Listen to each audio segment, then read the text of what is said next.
Élue Miss France en décembre 2012, Marine L'Orphelin a aujourd'hui retrouvé sa vie d'avant à l'exception près qu'elle tourne dans de nombreuses publicités télévisées et qu'elle exerce parfois le rôle de chroniqueuse à la radio. Quand on lui parle de son règne de Miss France, la belle brune n'évoque que des bons souvenirs. Pourtant, tout n'a pas toujours été rose pendant un an.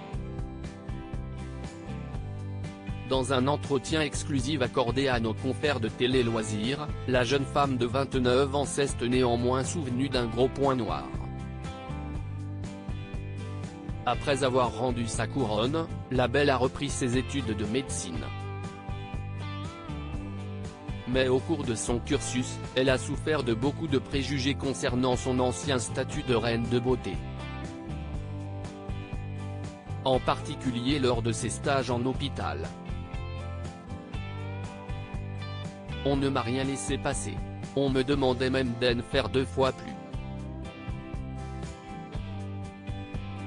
Cela a pu être difficile à vivre par moments. De plus, l'hôpital était un milieu encore extrêmement sexiste à mon époque. Cela a pu évoluer un peu. Je me rappelle d'un stage en particulier, où je me rendais à reculons, jamais maquillée, hyper masculine, en jean et gros pull, a-t-elle d'abord raconté aux médias. Je vous laisse imaginer les remarques que j'ai entendues. Malgré tous ses efforts pour ne pas attirer l'attention sur elle, Marine L'Orphelin a dû faire face à certains comportements très déplacés. Ex-Miss France, je vous laisse imaginer les remarques que j'ai entendues.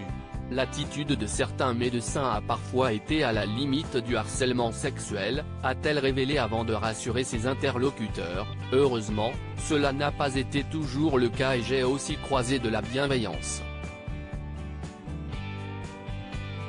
Aujourd'hui, celle qui a été élue Miss Bourgogne 2012 avant de décrocher la couronne nationale a terminé ses études et exerce en médecine générale.